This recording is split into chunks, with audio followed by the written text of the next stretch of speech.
जय श्री राम भक्तों, आप सभी का स्वागत है श्री रामचरितमानस वार्षिक पाठ के 64वें दिन की कथा में।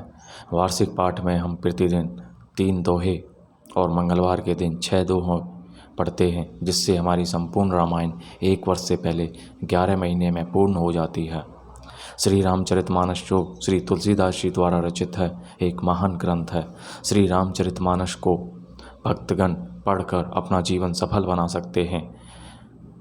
जिन भक्तजनों पे समय की कमी रहती है, वे प्रतिदिन मात्र 10 से 15 मिनट देकर अपना जीवन सौभाग्यपूर्ण बना सकते हैं और श्री रामचरितमानस का पाठ कर सकते हैं। बोलो जय सियावर रामचंद्र की जय।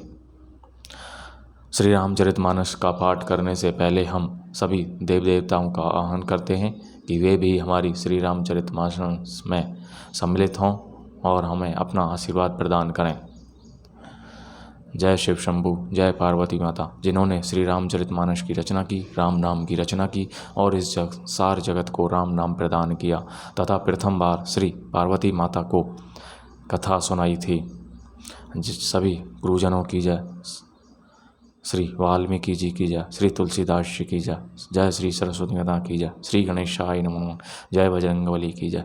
और अन्य सभी देव देवताओं का आह्वान है कि वे भी हमारी श्री रामचरितमानस में सम्मिलित हों और हमें अपना आशीर्वाद प्रदान करें। बोलो जय सियावर रामचंद्र की जय। तो शुरू करते हैं आज की कथा।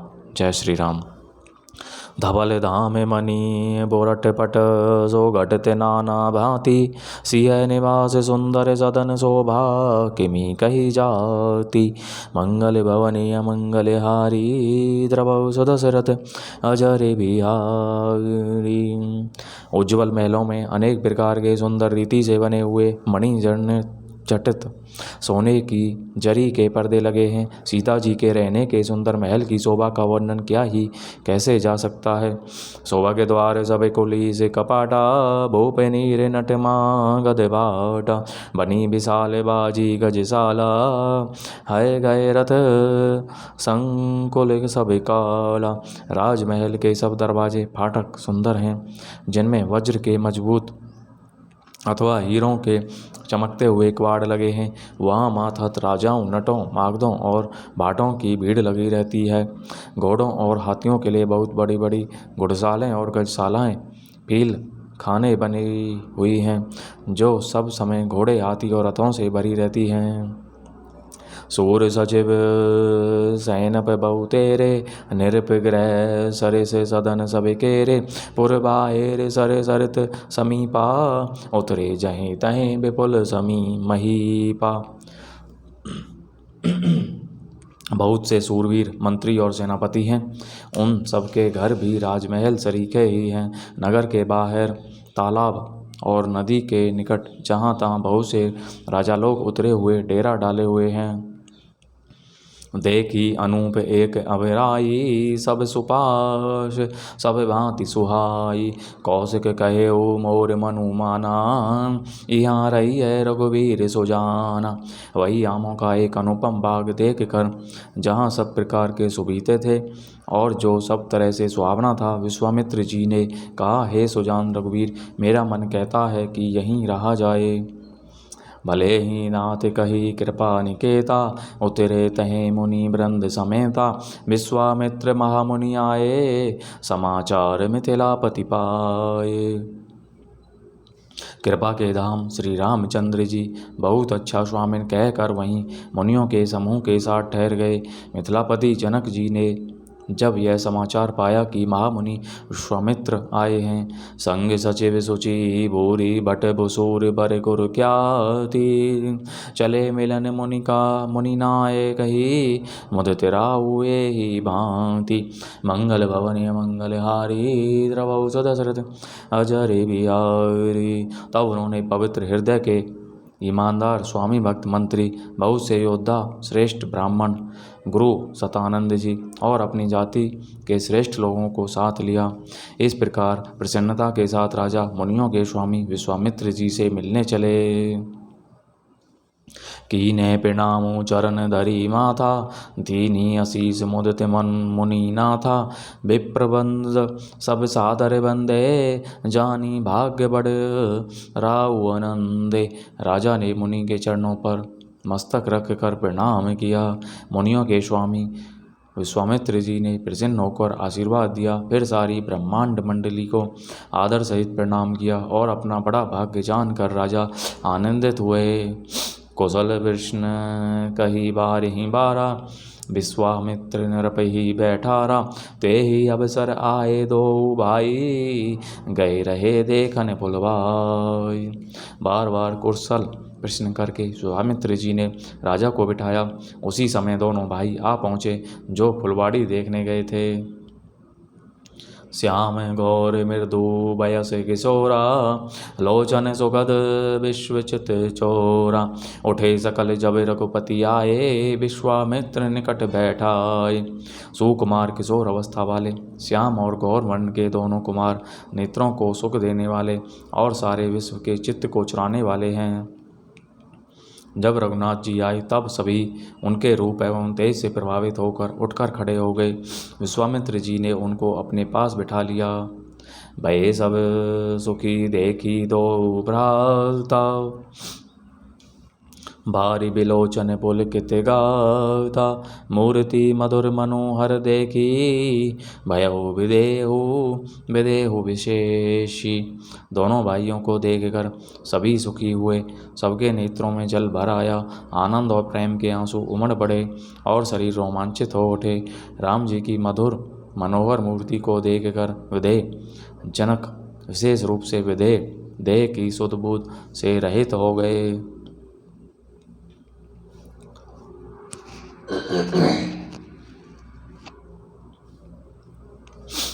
श्री राम लक्ष्मण को देखकर जनक जी की प्रेम मुग्धता।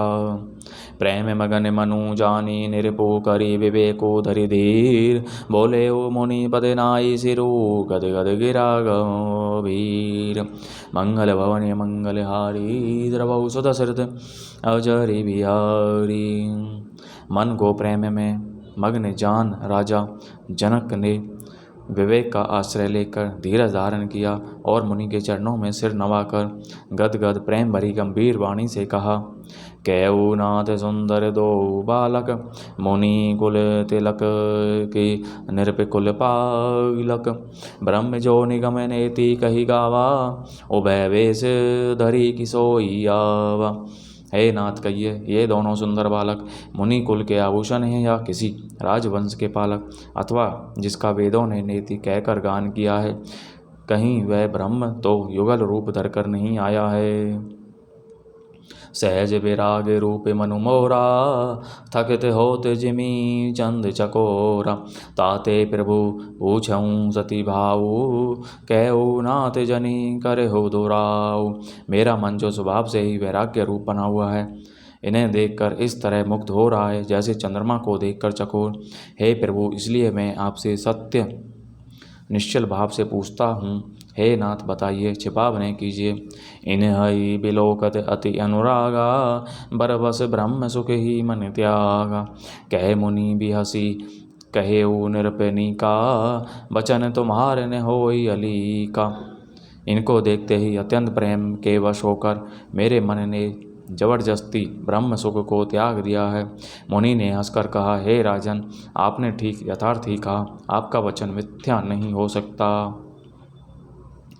ये प्रिय सब ही जहाँ लगी प्राणी, मन मुसुकाही राम सुनी बानी। रघुकुल मनि दशरथ के जाए, मम हित लागी नरेश पठाए। जगत में जहाँ तक जितने भी प्राणी हैं, ये सभी को प्रिय हैं। मुनि की रहस्य भरी वाणी सुनकर श्री राम जी मन ही मन मुस्कुराते हैं, हंसकर मानो संकेत करते हैं कि रहस्य खोलिए नहीं। तब मुनि ने कहा, ये रघुकुल मणि महाराज दशरथ के पुत्र हैं। मेरे हित के लिए राजा ने इन्हें मेरे साथ भेजा है। रामो लखनु दो बंधु बर रूप शील बल धाम, मकरा के ओ सबु साखी जगु जीते असुर संग्राम। मंगल भवन मंगल हारी, द्रवौ दशरथ अजरे बिहारी।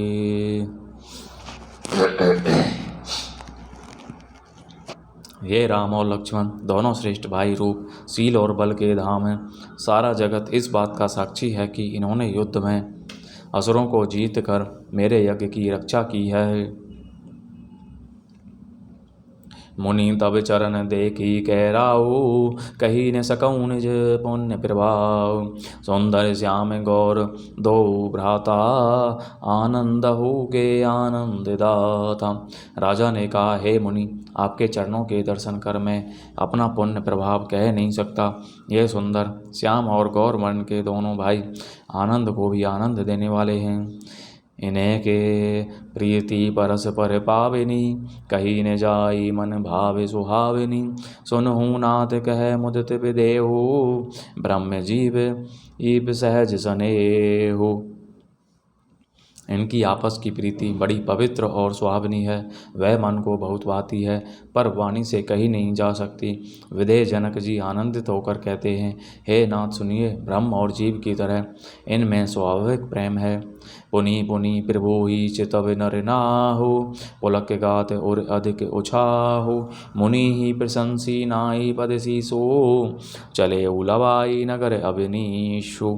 राजा बार बार प्रभु को देखते हैं, दृष्टि वहाँ से हटना ही नहीं चाहती। प्रेम से शरीर पुलकित हो रहा है और हृदय में बड़ा उत्साह है। फिर मुनि की प्रशंसा करके और उनके चरणों में सिर नवाकर राजा उन्हें नगर में लेवा चले। सुंदर सदनु सुखद सब काला, जहाँ तहाँ बासूल दीन भुआला। करी पूजा सब विधि से बिकाई, गयऊ राऊ गृह विदा कराई। एक सुंदर महल जो सब समय सभी ऋतुओं में सुखदायक था, वहाँ राजा ने उन्हें ले जाकर ठहराया। तदनंतर सब प्रकार से पूजा और सेवा करके राजा विदा मांगकर अपने घर गए। ऋष्य संग रघुवंश मणि, करी भोजन विश्रामो। बैठे प्रभु भ्राता सहित, देवसुरा भरी जामु। मंगल भवने मंगल हारी, द्रवौ सदशरथ अजरि बिहारी। रघुकुल के शिरोमणि प्रभु श्री राम जी ऋषियों के साथ भोजन और विश्राम करके भाई लक्ष्मण समेत बैठे। उस समय पहर भर दिन रह गया था। लखन हृदय लाल सा विशेषी, जाई जनकपुर आय देखी। प्रभु भय बहुरी मुनि चकुचाही, प्रगट ने कही मन ही समुसुकाही। लक्ष्मण जी के हृदय में विशेष लालसा है कि जाकर जनकपुर देख आवें, परंतु प्रभु श्री रामचंद्र जी का डर है और फिर मुनि से भी सकुचाते हैं, इसलिए प्रकट में कुछ नहीं कहते, मन ही मन मुस्कुरा रहे हैं। राम अनुज मन की गति जानी, भगत बच्छलता ही हुलसानी। परम विनीत सकुची मुस्काई, बोले गुर अनुशासन पाई। अंतर्यामी श्री रामचंद्र जी ने छोटे भाई के मन की दशा जान ली। तब उनके हृदय में भक्त वत्सलता उमड़ पड़ी।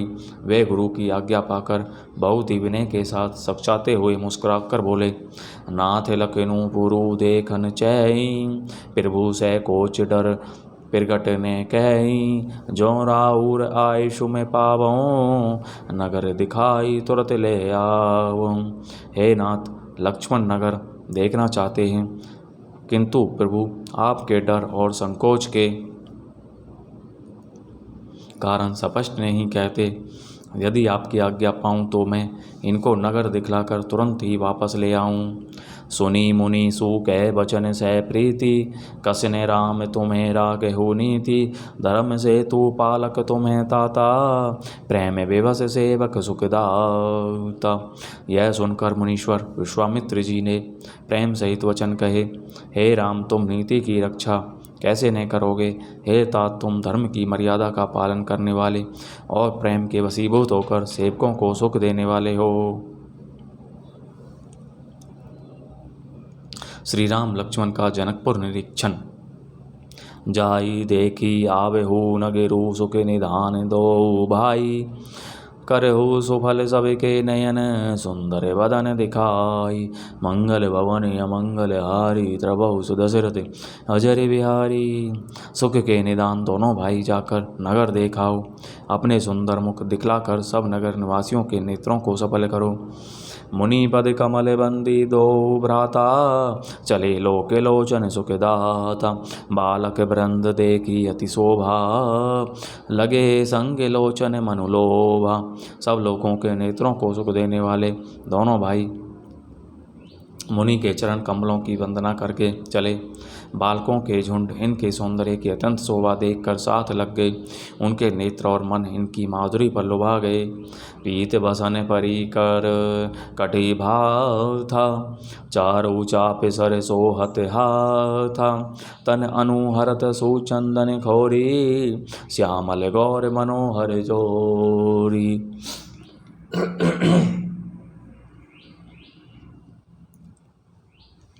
दोनों भाइयों के पीले रंग के वस्त्र हैं, कमर के पीले दुपट्टों में तरकस बंधे हैं, हाथों में सुंदर धनुष बाण सुशोभित हैं।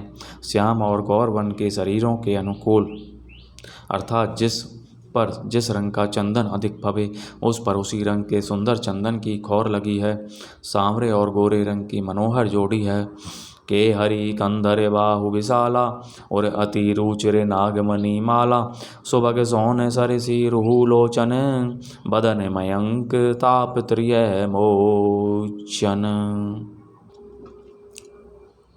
सिंह के समान पुष्ट गर्दन, गले का पिछला भाग है, विशाल भुजाएं हैं, चौड़ी छाती पर अत्यंत सुंदर गजमुक्ता की माला है।